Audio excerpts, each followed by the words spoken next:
ಜೈ ಶ್ರೀರಾಮ್ ರೀ ಎಲ್ಲರಿಗೂ welcome back to my YouTube channel. ಇವತ್ತಿನ ರೆಸಿಪಿ ಏನಪ್ಪ ಅಂದ್ರೆ ಟೊಮೆಟೊ ಚಟ್ನಿ. ಮೊದಲಿನ ಕಾಲದಾಗ ಈ ಚಟ್ನಿ ಭಾಳ ಮಾಡ್ತಿದ್ರಿ. ಈ ಚಟ್ನಿ ನಾವು ಅನ್ನದ ಜೊತೆನೂ ಎಣ್ಣೆ ಹಾಕ್ಕೊಂಡು ತಿನ್ಬೋದು, ಆಮೇಲೆ ರೊಟ್ಟಿ ಜೊತೆನೂ ಎಣ್ಣೆ ಹಾಕ್ಕೊಂಡು ತಿನ್ಬೋದು.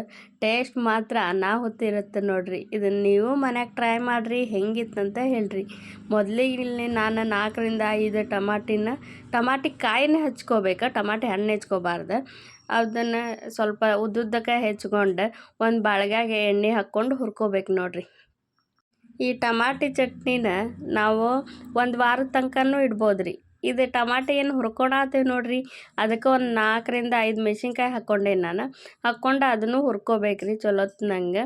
ಕೆಂಪಗಾಗ್ಬೇಕು ರೀ, ಸ್ವಲ್ಪ ಮೆತ್ತಗಾಗೋ ಮಟನೂ ಹುರ್ಕೋಬೇಕು. ಇದು ಫ್ರೈ ಆಗೋ ಮಟ ಒಂದು ಪ್ಲೇಟ್ ಮುಚ್ಬೇಕು ರೀ. ಇದಕ್ಕೆ ನಾವು ಒಂದು ಬೆಳ್ಳುಳ್ಳಿ ತೊಗೊಂಡೇನಿ, ಆಮೇಲೆ ಪುಟಾಣಿ, ಕರಿಬೇವು, ಒಂದಿಷ್ಟು ಶೇಂಗಾ ಹುರ್ಕೊಂಡು ಇಟ್ಕೋಬೇಕು ನೋಡ್ರಿ. ಶೇಂಗಾ ಹುರ್ಕೊಳೋದಾಗಿಂದ ನೋಡ್ರಿ, ಇಲ್ಲಿ ನೋಡಾತಿರಲ್ಲ ಈ ಥರ ಟಮಾಟಿ ಕಾಯಿ ಮೆತ್ತಗಾಗಿರ್ಬೇಕು. ಆಮೇಲೆ ಇದೊಂದು ಮರ್ತಿದ್ದೆ, ಕೊತ್ತಂಬರಿನೂ ತೊಗೋಬೇಕು. ಆಮೇಲೆ ಒಂದು ಸ್ವಲ್ಪ ಬೆಲ್ಲ ಹಾಕ್ಕೊಂಡೆ.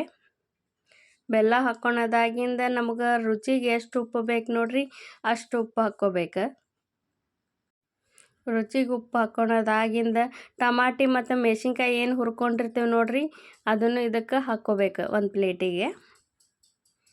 ಹಾಕ್ಕೊಳೋದಾಗಿಂದ ಇದನ್ನು ನಾವು ಒಳ್ಳಿ ಅಂತಂದು ಇರ್ತೈತಲ್ರಿ, ಒಳ್ಳನಾಗೂ ರುಬ್ಕೋಬೋದು ಅಥವಾ ಮಿಕ್ಸಿನಾಗೂ ಹಾಕ್ಕೋಬೋದು. ಇನ್ನೊಂದು ಮರ್ತಿದ್ದೆ ರೀ, ಜೀರಿಗೆನೂ ಹಾಕ್ಕೋಬೇಕು ಸ್ವಲ್ಪ. ಹಾಕ್ಕೊಂಡು ನಾವು ಒಳ್ಳನಾಗ ರುಬ್ಬಿದ್ರಂತೂ ಟೇಸ್ಟ್ ಮಾತ್ರ ಮಸ್ತಾಗಿರ್ತೈತೆ ರೀ. ನೀವು ಇದನ್ನು ಟ್ರೈ ಮಾಡಿರಿ, ಹೆಂಗಿತ್ತಂತ ಹೇಳ್ರಿ. ನಾನು ಇಲ್ಲಿ ಒಳ್ಳನಾಗ ಏನು ರುಬ್ಕೊಳತ್ತಿಲ್ಲ, ಮಿಕ್ಸಿಗೆ ಹಾಕ್ಕೊಳಕತ್ತೀನಿ. ಈ ಟೊಮಾಟಿ ಚಟ್ನಿ ಒಮ್ಮೆ ತಿಂದರೆ ಇನ್ನೊಮ್ಮೆ ಪದೇ ಪದೇ ಮಾಡ್ಕೊಂಡು ತಿನ್ಬೇಕು ಅನ್ಸುತ್ತೆ ನೋಡ್ರಿ, ಆ ಥರ ಟೇಸ್ಟಾಗಿರ್ತೈತಿ. ಟೇಸ್ಟ್ ಮಾತ್ರ ಅನಾಹುತಾಗಿರ್ತೈತೆ ರೀ.